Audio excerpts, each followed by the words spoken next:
These are their chosen representatives. Very well. Let us hear what they have to say. Yes, sir!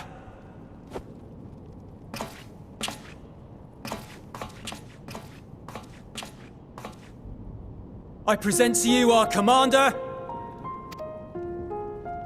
Lord Quintus Van Kina, Legatus of the First Legion. The First? I had no idea you had survived.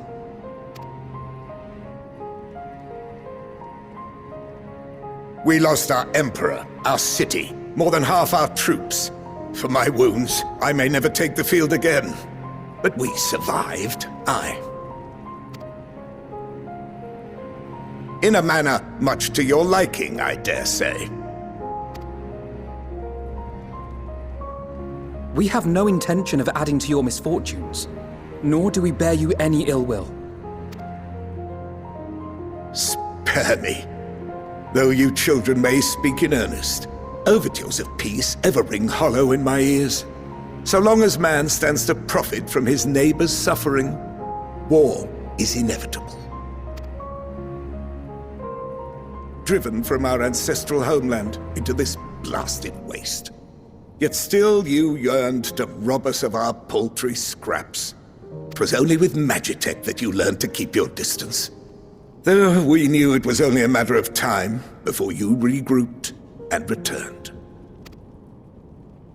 Conquest and empire were our only defenses. Emperors Solus and Varus understood this, and through their campaigns saw us grow and prosper. Much blood has been spilled in Garlemald's name, aye. But if it is a choice between yours and mine, then it is hardly a choice at all. I do not deny that a great many conflicts throughout history were driven by the desire or necessity to gain by another's loss. That is not why we are here. Nor have we come to petition your aid in the war with the Telophoroi, grave though that threat may be. Our purpose is simply this. We wish to help you. Let us help you. If there is aught that can be done to ease your plight, we would be glad to do it. Perhaps you would.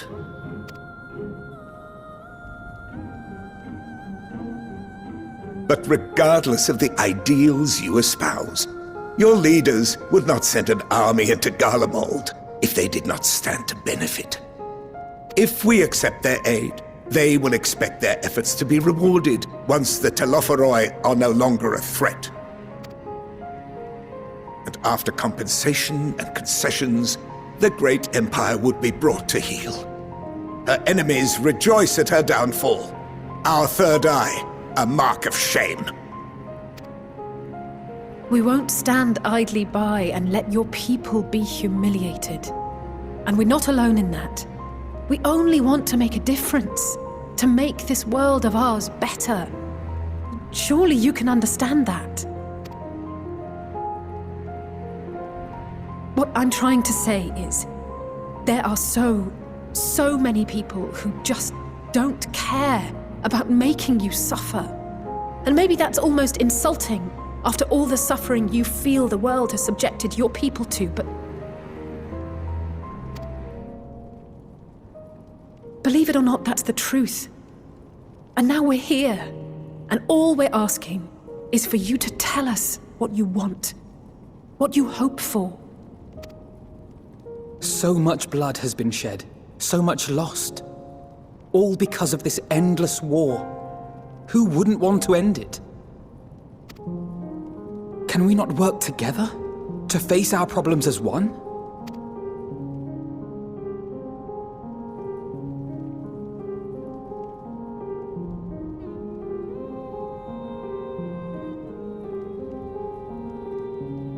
Answer me this, young peacemakers. If a world without conflict is your desire, why reject the unity and prosperity of Garlemald? Is it because we do not share your faith? That we do not share your heritage? that our ideals and virtues differ, that we cherish and hold in the highest that which you do not.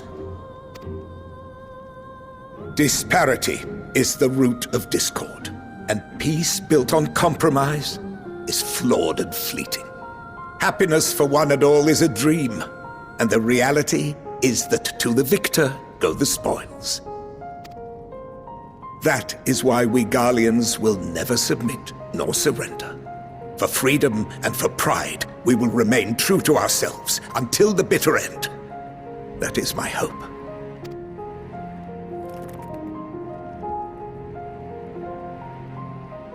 It seems there is nothing more to say on the matter.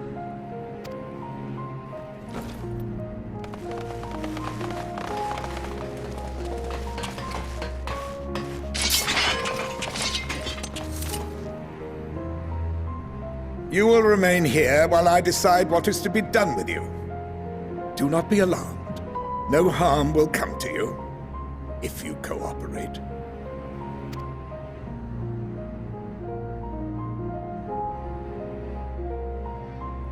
We will not resist.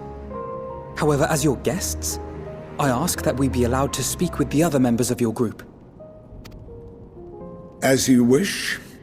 I had no intention of locking you up, as by dawn you would be frozen stiff and you're no good to me dead. You are free to move about the encampment, but there is one condition. Collar them.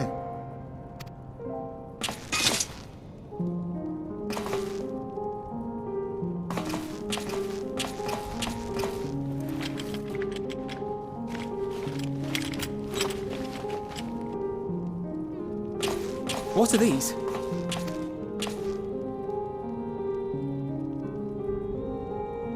Incentive. You'll be watched at all times. Stray too far or act suspiciously, and we will administer a rather painful shock. Stop! Keep away from that one.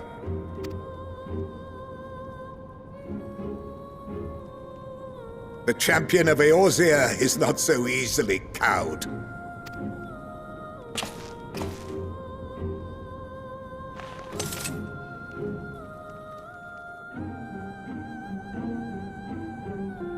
Even if he allowed himself to be collared, the shock would be no more than an itch.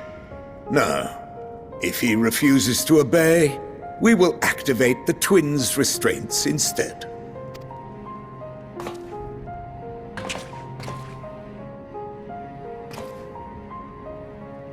You needn't worry about us. We'll forget we're even wearing them soon enough. Even now, you still... Why go to such lengths? What is it all for?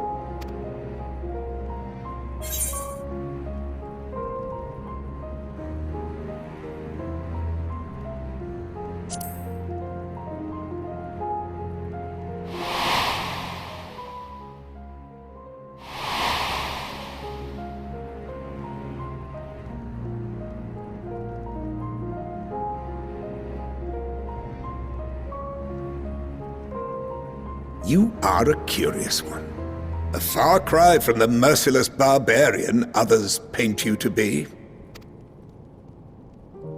You will be their warden. Take them away. Yes, sir.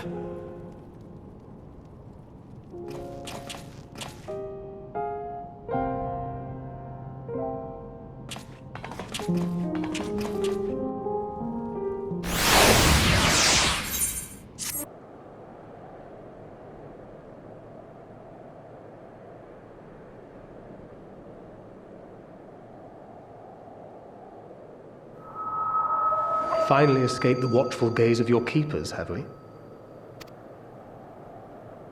Don't react. You'll only draw attention to yourself. Just carry on as you are and listen.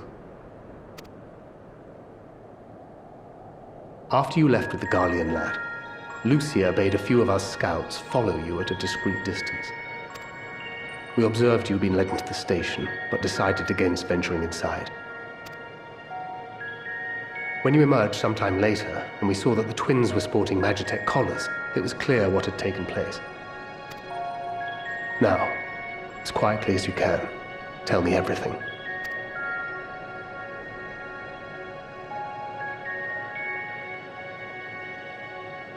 The Legatus himself, eh? Now there's a surprise. This is also the first I've heard of a plan to join forces with the 10th and storm the Tower of Babel. An interesting development, and perhaps the opportunity we've been waiting for. Our comrades back at the camp also received some rather promising news, but it's still too early to get our hopes up. For now, keeping yourselves out of harm's way comes before all else. Whatever demands the Garleans make, indulge them. With luck, this will all be over soon. Until then.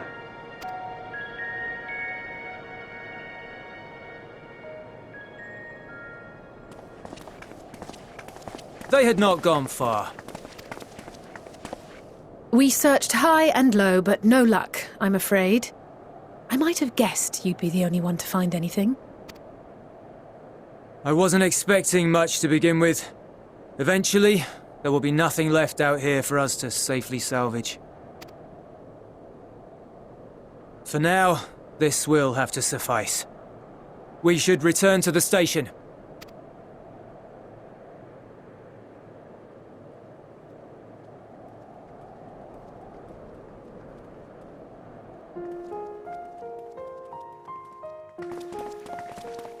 Ah, there you are. Heard you'd gone hunting for ceruleum above ground. Brought back a king's ransom?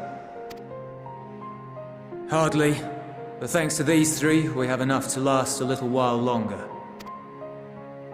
Well, well. It's not at all as I was expecting, these ones. For savages, they seem positively docile.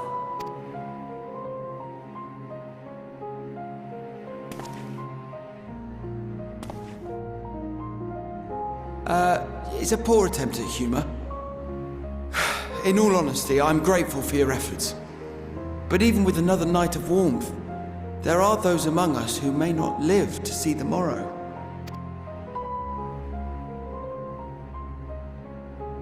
I trust your expedition was fruitful.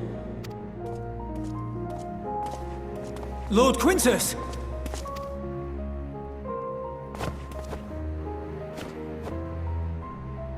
Use what you procured to refuel the armor. But, sir, what about the heaters for the camp?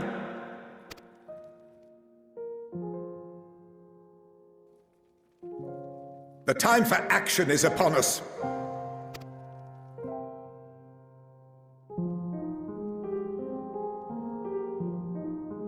My men and I have matters to discuss. In the meantime, you are to wait here. Do not forget, you are being watched.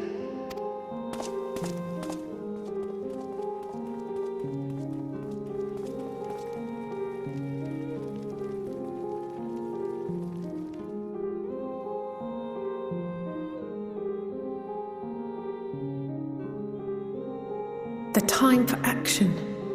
What did he mean by that? I can only speculate. Clearly something requiring their magitech, given what we just heard. Whether they plan to utilize it now, or after they join with the 10th, is another question.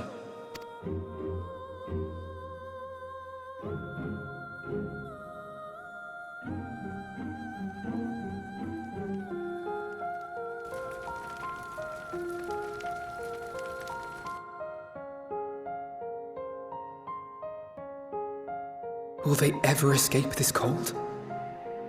Return to and reclaim the idyllic spaces of which Eulus spoke?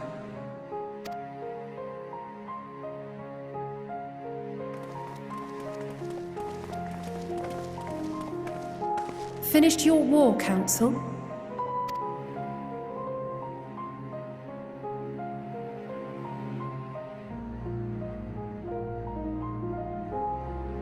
Alphino and Alizé are to stay here, as our prisoners. They will be released once your comrades have relinquished their supplies and withdrawn from Garlean soil. Until our terms are met, they will be detained at a separate location.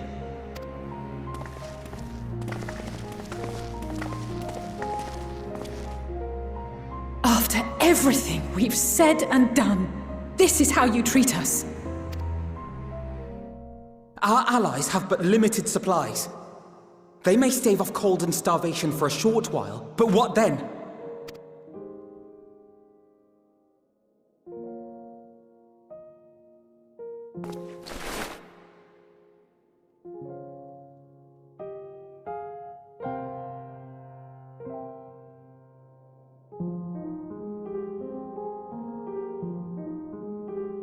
For now, keeping yourselves out of harm's way comes before all else. Whatever demands the Garleans make, indulge them.